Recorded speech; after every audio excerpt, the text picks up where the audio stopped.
अच्छा जी, उसके बाद हम लोग आ जाते हैं, अच्छा डिसऑर्डर पे लंबा लेक्चर हो जाना है, वो कल मैं आप लोगों को करवाऊंगी। ओबेसिटी की तरफ आ जाते हैं, ओबेसिटी और कैंसर के बारे में।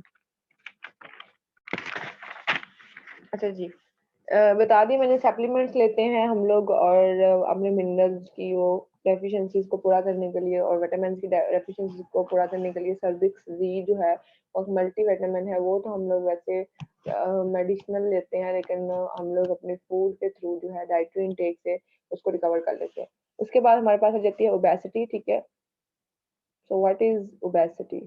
Basically obesity is the mother of disease,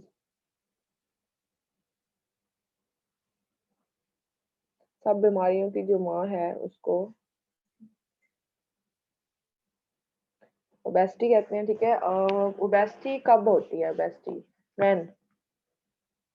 obesity तब होती है जब आपका बीएमआई जो है वो 25 से अबव चला जाता है। आप लोगों को असाइनमेंट दी थी मैंने बीएमआई चेक करने की, कितने बच्चों ने किया है? मैम करवा दिया आज सब। सबमिट मैम करवा दिए सबने? 4-5 बच्चों ने करवा दिए जी मैम। 10 लोग, कितने लोगों का आप लोगों ने, 10-10 लोगों का करना था ना आप लोगों ने, डिफरेंट लोगों का? यस मैम 10 लोगों का किया। ठीक हो गया। जब आपका बीएमआई 25 से ऊपर चला जाता है या फिर आपका जो वेट होता है वो मोर देन 90 होता है, 90 केजी से ऊपर चला जाता है, तो you are going toward obesity, you are obese person.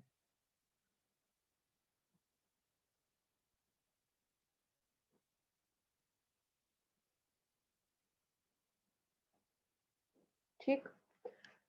अब ओबेसिटी जो है इससे क्या होता है, ये कब होती है? जब हमारी बॉडी में रिक्वायर्ड कैलोरीज जो होती हैं उससे ज्यादा हमारे पास, मोर देन, यानी मोर देन रिक्वायर्ड कैलोरीज, ठीक है। मोर देन रिक्वायर्ड कैलोरीज से ज्यादा मतलब हमारी जो कैलोरीज हमारी बॉडी में आना शुरू हो जाती हैं, कार्ब्स, ठीक है, विटामिन और मिनरल्स।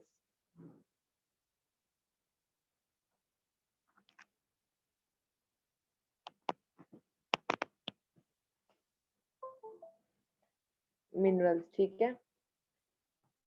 विटामिन फैट्स वगैरह जो है वो आपकी बॉडी में जरूरत से ज्यादा आ जाते हैं, तो उस वक्त आप ओबेसिटी की तरफ चल जाते हैं, ठीक है। फिर क्या होता है कि अब, ठीक है, आपको जितना ग्लूकोज रिक्वायर्ड था उससे ज्यादा ग्लूकोज आपकी बॉडी में, जो जो कार्बोहाइड्रेट विटामिन हैं, ये ग्लाइकोलिसिस के प्रोसेस से गुजरते हैं, ठीक है। प्रोसेस होता है बॉडी में, बायोकेमिकल प्रोसेस, ठीक है, जिसको हम लोग ग्लाइकोलिसिस का नाम देते हैं। अब ग्लाइकोलिसिस में क्या होता है कि वो जो ग्लाइकोलिसिस है उसमें फर्दर हमारी बॉडी में आगे वो ये सारा कुछ मिनरल, विटामिन, प्रोटीन, ठीक है, फैट्स, सॉरी मिनरल्स नहीं, फैट्स, प्रोटीन, ठीक है, एंड कार्बोहाइड्रेट्स, ये आगे कन्वर्ट हो जाते हैं, लिपिड्स, ये कन्वर्ट होते हैं ग्लूकोज में, ठीक है, ग्लूकोज में कन्वर्ट हो जाते हैं। ग्लूकोज जो होता है वो हमारी ब्लड स्ट्रीम में जाता है, ठीक है, और ब्लड स्ट्रीम में जाके हमें क्या देता है? एनर्जी देता है, ठीक है। कोई भी फूड हमने खाया उससे हमें, आलू पोटैटो खाया,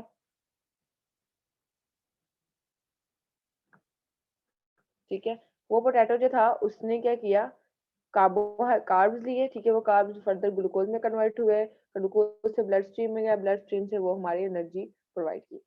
अब हुआ कुछ इस तरह कि अब एक प्रोसेस होता है कि जो एक्स्ट्रा, ठीक है, ग्लूकोज के अलावा जो प्लस एक्स्ट्रा ग्लूकोज था वो हमारे पास बॉडी में ग्लाइकोजन की फॉर्म में, ग्लाइकोजन में कन्वर्ट होके हमारे जिस्म के एक हिस्से में स्टोर हो जाता है, ठीक है, हमारे जिस्म में स्टोर हो जाता है। अब वो जो स्टोर्ड हुआ है उसके, उस ग्लाइकोजन को कन्वर्ट, अब देखो ना, एक चीज है कि उसको कन्वर्ट करने के लिए हमें एक हेल्पिंग चीज चाहिए होती है।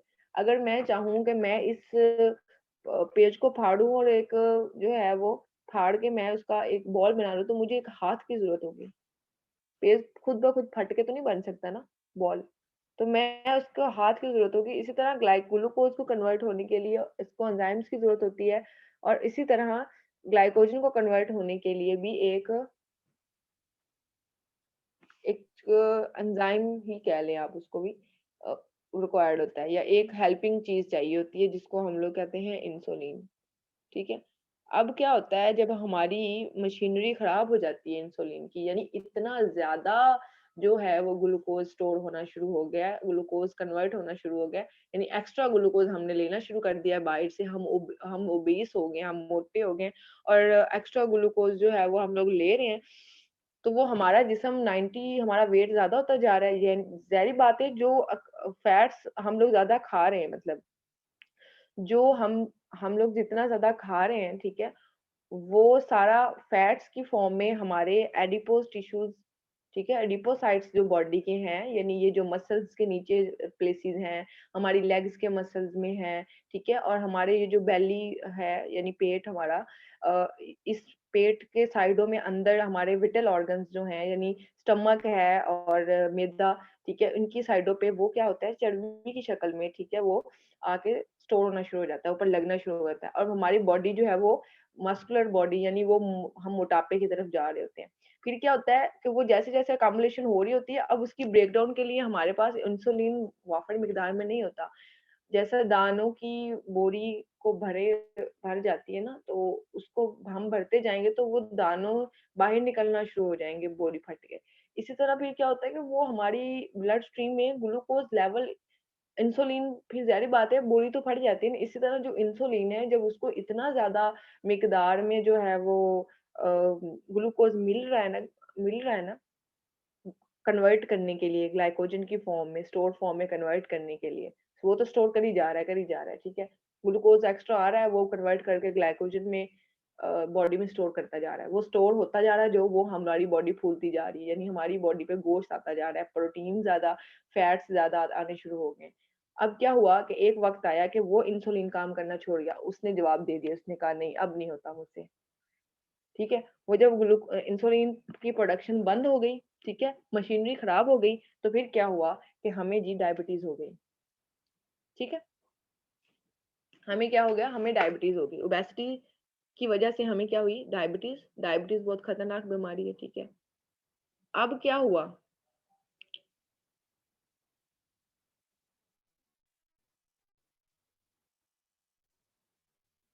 ठीक है, अब हमें डायबिटीज़ हो गई, वो जो ग्लूकोज़ हमारा ग्लाइकोजन स्टोर होना था ना, वो ग्लूकोज़ हमारी ब्लड स्ट्रीम जो है, जो हमारा ब्लड है, उसके अंदर वो ग्लूकोज़ ट्रैवल कर रहा है। खून के अंदर हमारे खून के अंदर ग्लूकोज़ ही ग्लूकोज़ है। पानी का एक ग्लास लोगे ना, उसमें आप 5 चम्मच चीनी का डालोगे ना, तो वो कैसा फ़ील होगा पीने में? पानी के ग्लास में 5 चम्मच चीनी का डालोगे तो कैसा महसूस होगा? इतना गाढ़ा हो जाएगा कि वो पीने के काबिल भी नहीं रहेगा और जिस तरह के इसी तरह जो खून होता है ना हमारा ब्लड, उसके अंदर नॉर्मल मिकदार जितनी चाहिए थी ना ग्लूकोज़ की हमें ज़िंदा रहने के लिए, जितनी नॉर्मल मिकदार हमें चाहिए होती है ना ग्लूकोज़ की हमें एनर्जी देने के लिए, नॉर्मल से ज़्यादा ग्लूकोज़ उसमें घूम रही होती है। तो ज़ाहिर-सी बात है जब ब्लड के अंदर, ठीक है, ब्लड के अंदर ग्लूकोज़ लेवल इंक्रीज़ कर जाता है, ठीक है? इंक्रीज़ कर गया है, तो क्या हुआ कि वो हमें डायबिटीज़ हो गई। अब डायबिटीज़ की ना 2 टाइप्स होती हैं, एक डायबिटीज़ 1 होती है, ठीक है? और एक डायबिटीज़ 2 होती है। जो डायबिटीज़ 1 है, वो ज़्यादा हार्मफुल होती है। डायबिटीज़ 1 में क्या होता है कि वो हमें होती है जवानी की उम्र में, जिस तरह के 20 प्लस बंदों को ये हो रही है आजकल।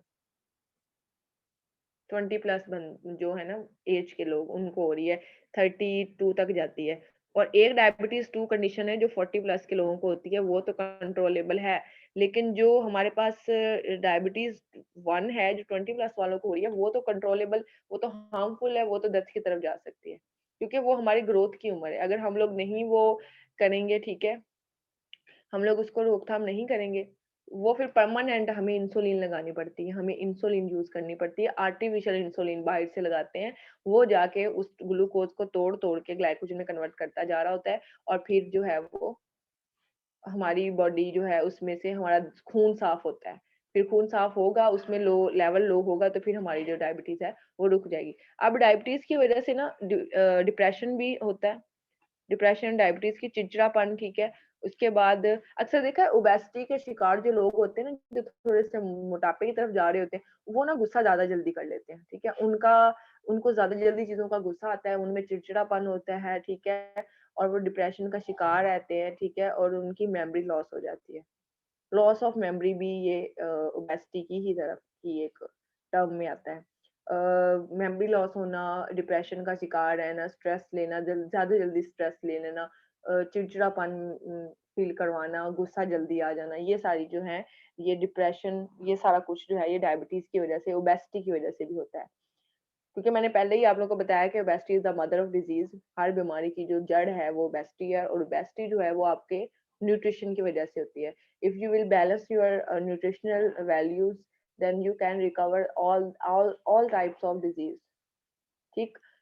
अब मैं बात कर रही हूँ ग्लूकोज लेवल हो गया, अब आप ओबेसिटी की तरफ आ रहे हैं। अब फिर आपको आर्टिफिशियल इंसुलिन लेनी पड़ती है बाहर से, ठीक है। वो आप लोग लेते हैं, फिर जाके आपकी वो रिकवरी होती है। जिनकी तो स्टेज 1-2 होती है वो तो रिकवर हो जाती हैं अपने न्यूट्रिशन को करके, ठीक है, बैलेंस करके।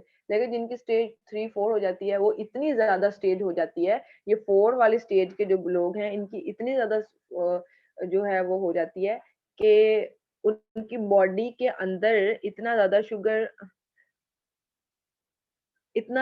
शुगर जो है वो हो जाता है कि मांस जो है ना, उसको हाथ भी लगाएंगे तो वो फट जाएगी कहीं ना कहीं से। इतना गाढ़ और इतनी मिठास उसके अंदर, जिस तरह मैंने बताया कि ग्लास पानी के अंदर 5 गिलास जो है, 1 गिलास पानी के अंदर 5 चम्मच आप डाल दें, तो इतना गाढ़ा हो जाता है कि वो पीने के काबिल नहीं रहता। तो वो बॉडी को खोड़ना शुरू कर देता है, गाढ़ की तरह खोड़ना शुरू करता है, ठीक है। और वो गल जाती है बॉडी अंदर से, ठीक है। ऐसा होता है ना। तो वो गलने की वजह से जब जहाँ से भी कोई ज़रा सा कट लगता है, तो वो कहते हैं ना, वो उसकी तो शुगर फट गई। ये हमने लफ़्ज़ सुने हुए हैं। तो वो बेसिकली ऐसा होता है, ठीक है।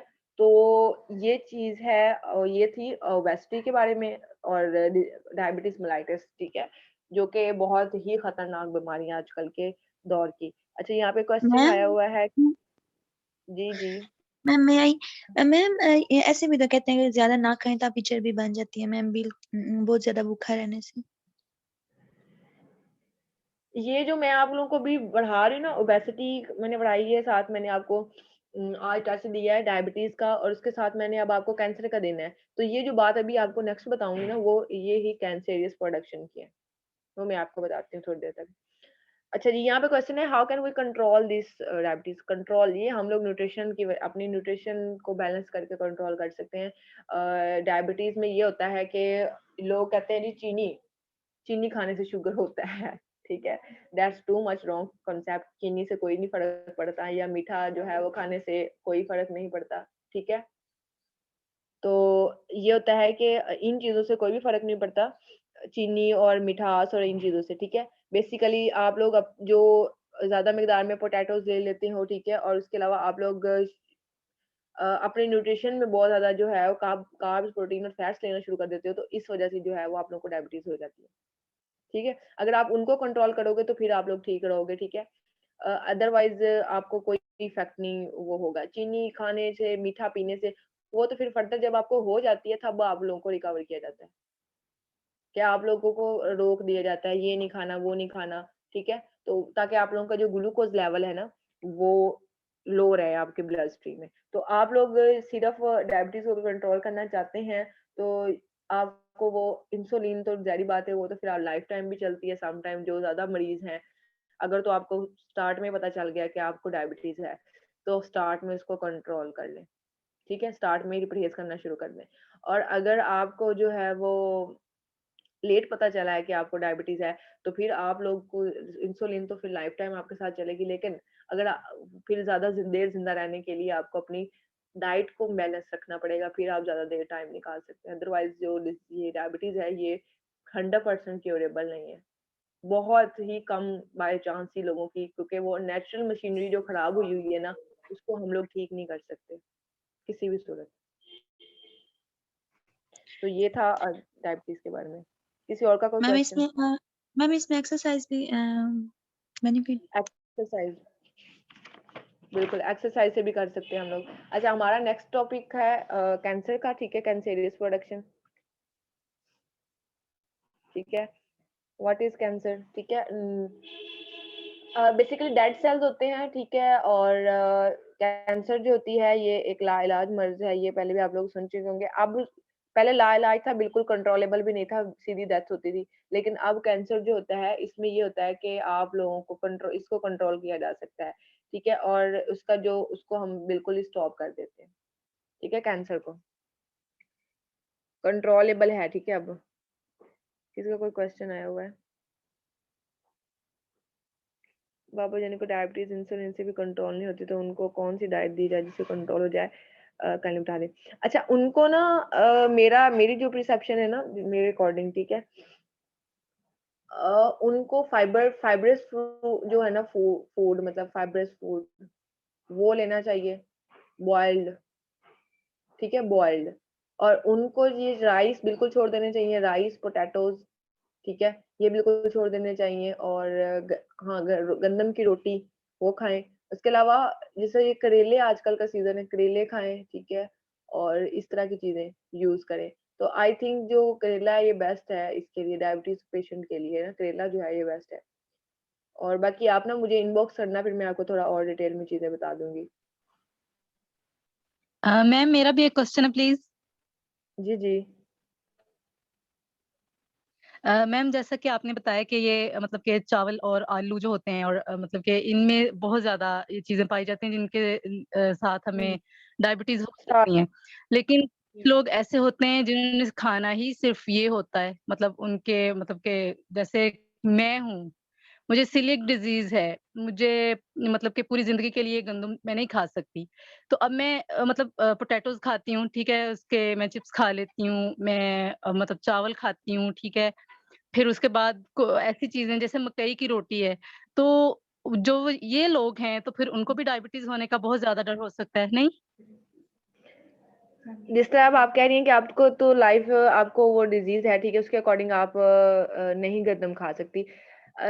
Excess amount of everything is bad, ये तो आपको पता है, ठीक है, excess amount is everything is bad. तो अब देखिए, अगर आप पोटैटोज वगैरह लेती हैं और चीजें वगैरह लेती हैं, ठीक है, तो हाँ, तो ये आप लोग पोटैटोज खाते हैं, ये राइस खाते हैं, तो आप उसको एक लेवल की अपनी कैलोरीज बनाए ना, अपना डाइट प्लान सेट करें। आपको अगर 1600 रिक्वायर्ड है, आपकी एज कितनी है? मैम 24। आप ऑफ 24 हैं, ठीक है, तो आपको 1600 जो है वो रिक्वायर्ड है, ठीक है, आपकी बॉडी के लिए 1600 इनफ है कैलोरीज। आप अपनी कैलोरीज को बैलेंस रखें, 1600 पर डे आप लें। आपका बीएमआई अगर इस टाइम आपने अपना बीएमआई चेक किया सबसे पहले? मैं अंडरवेट हूँ। आप अंडरवेट हैं? जी। कितना है आपका बीएमआई? मैम अब एग्जैक्टली तो मुझे याद नहीं है, लेकिन वैसे मेरा वेट जब मैंने करवाया था तो वो 38 था। वेट आपका जी। 38 तो मेरा भी नहीं है। अच्छा, ठीक है, मेरा बीएमआई बहुत मुश्किल से जो है वो 19 है, मतलब 18 समथिंग है। तो ये तो आपका वो आप तो ज्यादा अंडरवेट है, तो फिर आपकी तो इंक्रीज होगी ना बॉडी में, वो आपको तो नीड है ना, आपको तो you required to increase 20 plus KG, 20 KG आप अकॉर्डिंग टू योर एज, यानी you are talking about 24 years, you are of 24 years, ठीक है, तो आपको 20 प्लस केजी गेन करना पड़ेगा। You should have to balance your weight 54 KG या 55 KG according to your age, इतना आपका होना चाहिए वेट 55 तक। अ, जी तो मैम होना तो चाहिए, लेकिन होता नहीं है, कोशिश बहुत करती हूँ लेकिन मैं वेट गेन ही नहीं होता आपका मेरा, मेटाबॉलिज्म वेट फास्ट है, लॉस होता मेरी है। बात सुनिए, आपका मेटाबॉलिज्म फास्ट है, ठीक है, आपका जो मेटाबॉलिक प्रोसेस है ना, आप ब्रेन ज्यादा यूज करती है ना, या आपका ऐसा ही है, या ऐसा भी सॉरी नहीं है? मैम। मतलब जो लोग ब्रेन ज्यादा यूज करते हैं ना, जो ज्यादा मतलब मेंटल वर्क करते हैं ज्यादा, तो उनका जो है ना मेटाबॉलिज्म वो फास्ट होता है, तो फिर उनकी नहीं बॉडी के मैम मास। एक्चुअली एक्चुअली मैं मेटाबॉलिज्म जो है ना मेरा, वो बहुत हद तक कह सकते हैं कि वो खराब हो चुका है। मैं ज़्यादा खा नहीं सकती। बहुत कम, मतलब कि अगर मैं चावल ले रही हूँ ना एक टाइम में, तो मैं हाफ प्लेट से भी हाफ खा सकती हूँ। उसके बाद जो है वो मेरा स्टमक वो बिल्कुल ऐसे हो जाता है कि अभी मुझे वॉमिट हो जाएगा। आपने ओमेगा 3 आपने ना यूज़ करने हैं ओमेगा 3। ओके। ओमेगा 3 की कैप्सूल जो है ना वो आपने यूज़ करने हैं 7 डेज़ के लिए, ठीक है? उससे ये होगा कि ओके। आपकी जो फटीग है ना, फटीग का इश्यू है, ठीक है? वो जी। रिकवर हो जाएगा। फिर आपको भूख लगना शुरू होगी और अपनी टाइमिंग को बैलेंस कर लें। मॉर्निंग में 7 बजे ले लिया तो आपने फिर कुछ नहीं खाना, बेशक आपको भूख लग रही है। आपके साथ ये भी इश्यू होगा फिर कि आपको जब भूख लगती है तो बहुत ज़्यादा लग जाती है अचानक से, ठीक है? और जी, अगर नहीं होता है लगती ऐसे, लेकिन ऐसे खाया नहीं जाता। जितनी मर्ज़ी भूख ज़्यादा हो, लेकिन वो खा नहीं सकती। जितनी मुझे भूख होती है उतना मैं मुझसे नहीं खाया जाता। हाँ जी, आपको ये फ़ील होता होगा जैसे अभी भूख इतनी ज़्यादा लगी कि मैं मर जाऊँगी, ठीक है? जी। ये कंडीशन हो जाती है बिल्कुल। आपको बहुत ज़्यादा आपको तो साइकोलॉजिकल इश्यू है कोई आई थिंक, ठीक है? एक तो साइकोलॉजिकल इश्यू और एक उसकी वज़ह से आपका जो मेटाबॉलिक प्रोसेस है वो सारा भी खराब हुआ पड़ा है। तो हुँ, आपको कोई ना कोई अपना जो है कंसल्टेंट हेल्थ कंसल्टेंट लेना चाहिए और अपने आप को बैलेंस करना चाहिए। आप तो बहुत ज़्यादा ट्रबल में इस टाइम, फेसिंग मैनी और आपको हुँ। इसके अलावा भी बहुत सारे इश्यूज़ होंगे। आप ना मुझसे कॉन्टैक्ट करना आफ्टर दैट मैं I will suggest you alright something. Ma'am, thank you. It's okay. Okay cancer के बारे में बात कर लेते हैं। कैंसर जो है इसमें ये ट्यूमर से होता है, ठीक है? ट्यूमर कोई भी रसोली टाइप चीज़ अगर आपकी बॉडी में आ गई ना, ये जो डेड सेल्स होते हैं ना, बॉडी के डेड सेल्स, बेसिकली उनसे कैंसेरियस सेल्स की प्रोडक्शन होती है। जिस तरह गले सड़े नहीं होते, गले सड़े कोई चीज़, इस तरह खराब सेब में रखो 10 साफ सेबों में तो अगले दिन उठो तो वो भी सारे खराब हो जाते हैं, ठीक है? ये ऐसी ऐसी कंडीशन होती है कैंसर की, ठीक है? तो कैंसेरियस प्रोडक्शन वहाँ शुरू हो जाती है जहाँ पे ट्यूमर हो और वो ट्यूमर आपकी ग्रोथ कर रही हो। और with the passage of time आपकी जो ट्यूमर है रसोली वो आपकी ग्रोथ करती जा रही है और एक वक्त ऐसा आया कि वो फिर उस जारी बात है एक चीज आपके अंदर बॉडी में जो है वो अ, आपकी बॉडी में चीज ग्रोथ कर रही है और आपने उसका कोई इलाज नहीं करवाया, आप डिफरेंट टाइप्स के इन्फेक्शन आपकी बॉडी में हो रहे हैं, तो फिर क्या होता है वहां पे वो खराब चीज जो आपकी बॉडी के अंदर है ओवर ग्रोथ, वो जो है वो उससे कैंसरियस सेल्स सेल्स की प्रोडक्शन होना शुरू हो जाती है और कैंसर इतना जल्दी फैलता है कि ये एक सेकंड में पता नहीं कितना सफर कर जाता है, ठीक है? इसके लिए डिफरेंट तरह की जो है वो शुआएं लगा के तो उसको इकट्ठा करके तो वहां से उसको रिमूव किया जाता है, थेरेपीज़ की जाती है, इस तरह की बहुत सारा कुछ कैंसर के लिए किया जाता है, लेकिन आजकल ना कैंसर एक लाइलाज मर्ज़ ऑलमोस्ट बन चुका है। लेकिन वो लोग जो कि जिनको पता चल गया कि मुझे कैंसर है और उन्होंने इसको रिकवर कर लिया। कैंसर जो होता है ना बेसिकली कंट्रोल कर सकते हैं मेडिसिन से भी और उसके उसके लिए शुआएं लगा के उस पार्ट को भी रिमूव कर दिया जाता है, ठीक है? चेस्ट कैंसर और ब्रेस्ट कैंसर ये आजकल बहुत कॉमन है, ठीक है? और ये कुछ इन्वायरमेंटल रेडिएशंस की वजह से भी होता है। ठीक है? यूवी ठीक है, जो हमारी ओज़ोन लेयर है हमारी फ़िज़ा में, उसकी वज़ह से जो आजकल सबसे ज़्यादा आँखों की बीमारी आईसाइट वीक जिन लोगों की हो रही है या ये जो हाँ, कुछ फीमेल्स में ज़्यादा ये क ब्रेस्ट कैंसर का इश्यू है। ये इसलिए होता है क्योंकि सनलाइट जो पड़ रही होती है, वो हमारी आइज़ को इफ़ेक्ट कर रही होती है। इसलिए गॉगल्स यूज़ करें जब आप लोग सनलाइट मतलब बाहर निकलें तो सनलाइट जो है अ, उसमें आप सनग्लासेस का इस्तेमाल करें ताकि आपकी आई साइड पे आपकी वो शुआएँ जो है वो रेज़ जो है ना इफ़ेक्ट ना करें। तो इसके अलावा स्किन कैंसर जो है ये सबसे ज़्यादा कॉमन है, ये चाइनीज़ कंट्रीज़ में और इधर वाली जितनी भी कंट्रीज़ हैं उनमें होता है क्योंकि वो खाते हैं, उनकी बॉडी इतना उनके साथ एक न्यू प्लास्टिक का ना एक इश्यू है।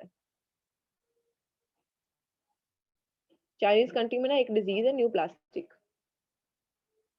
ठीक है? अब ये होती किस तरह है कि वो जब धूप में निकलते हैं ना, तो वो अपने साथ छतरियाँ और पानी के बॉटल्स लेके निकलते हैं। अगर वो पानी ना पिएँ और छतरियाँ लेके ना निकलें धूप में, तो उनकी स्किन जो है, वो रेडिश होना शुरू हो जाती है। जैसे-जैसे सनलाइट उनकी बॉडी पे पड़ती है, क्योंकि उन्होंने जो खाना खाना होता है, वो ऐसा खाना नहीं होता जो कि ज़्यादा न्यूट्रिएंट वाला और हेल्दी होता है। जिस तरह के अब हम लोग खाते हैं लस्सी, मक्खन, दूध प्योर हम लोग यूज़ करते हैं, वो डिफरेंट टाइप की बॉइल्ड चीज़ें खाते हैं और इस तरह की चीज़ें उन्होंने खानी होती है। तो उनकी बॉडी के अंदर वो पुख्तगी नहीं होती, वो ज़्यादा मुलायम और सॉफ्ट होते हैं। तो वो जो लाइट पड़ रही होती है, वो रेज जो होती हैं वो उस पे उनकी स्किन पे असर करती हैं, तो उनकी स्किन रेडिश होना शुरू हो जाती है। जैसे उनकी स्किन रेडिश होना शुरू हो जाती है, तो विद इन 1 to 2 डेज उनको वहां पे स्किन कैंसर हो जाता है, क्योंकि उनके जो बॉडी के सेल्स होते हैं वो डेड हो जाते हैं ड्यू टू सनलाइट। ठीक है, ये आप लोग नेट पे सर्च करना न्यू प्लास्टिक लिख के, तो आप लोगों को सारी हिस्ट्री जो है ये समझ आ जाएगी। और वो इसीलिए रेडिश होते हैं, और उनकी बॉडी में पिगमेंटेशन जो है, पिगमेंट कम होता है। इसलिए ये जो लोग व्हाइट होते हैं ना, जो प्योर कलर है ना स्किन का, वो स्किन का कलर नॉर्मल स्किन का कलर होता है। जो एक जिस तरह हम पाकिस्तानी है, हमारी जो स्किन के कलर हैं वो नॉर्मल है। जो लोग व्हाइट होते हैं ना, एक्चुअली उन वो एक एक वो व्हाइट का मतलब ये नहीं कि वो खुश होना चाहिए तो हम तो बहुत व्हाइट हैं, ठीक है, ये एक बीमारी है किस्म की। जो ज्यादा व्हाइट होते हैं, जो व्हाइट होते हैं, हमारा गंदमी कलर है, जो जो प्योर कलर स्किन का होता है वो गंदमी होता है, वो लोग नॉर्मल हेल्दी पर्सन होते हैं। जो लोग ज्यादा व्हाइट होते हैं, दैट्स मीन कि उनकी बॉडी के अंदर पिगमेंट्स की कमी होती है। ठीक है, जेनेटिकली उनकी बॉडी में पिगमेंट्स की कमी होती है, और उनकी बॉडी के अंदर वो एलिमेंट ही नहीं होता जिससे उनकी बॉडी का कलर आए, जो नेचुरल कलर गंदमी है। तो इसी तरह ये कैंसर भी इसी तरह यू कैन से दैट के ये डेड सेल्स जब हो जाते हैं स्किन के, तब उधर चाइनीज कंट्रीज, अमेरिकन में भी अक्सर अब ये होना शुरू हो गया है स्किन का कैंसर। तो अपनी प्रोटेक्शन के लिए आप लोग ये यूज करें कि बाहर निकलते हुए सन ब्लॉक और उसके अलावा सन ग्लासेस का इस्तेमाल करें, ताकि आपकी नज़र जो है, जो आजकल बहुत ज़्यादा वीक हो रही है, नॉर्मल यंग लोगों में भी नज़र बहुत ज़्यादा वीक है, तो इससे आप लोग बच सकें। तो ये था आज का लेक्चर सारा, और कल इंशाल्लाह मैं आपको डिसऑर्डर्स पढ़ाऊंगी और डिजीज पढ़ाऊंगी। Any question?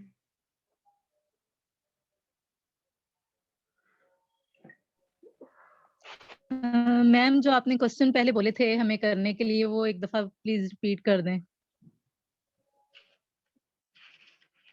मैंने ओसीडी का क्वेश्चन किया था, चले मैं वो उधर लिख के आपको सेंड कर देती हूँ, थोड़ी देर तक मैं आपको लिख के सेंड करती हूँ। Okay ma'am. मैम आज के लेक्चर के टॉपिक जी जी वो मैं कर लूंगी। मैम मुझे आपसे एक प्रॉब्लम डिस्कस करनी है कि मैं आपको बाद में कांटेक्ट कर सकती। जी श्योर किरण, आप और जो भी आप लोगों की है मसले, आप लोग बाद में मुझे इनबॉक्स करके डिस्कस कर सकते हैं। You may call me. Okay, आज 17 है, ठीक है, इनके अटेंडेंस ले लें तहमीना। यस मैम, ले लिए।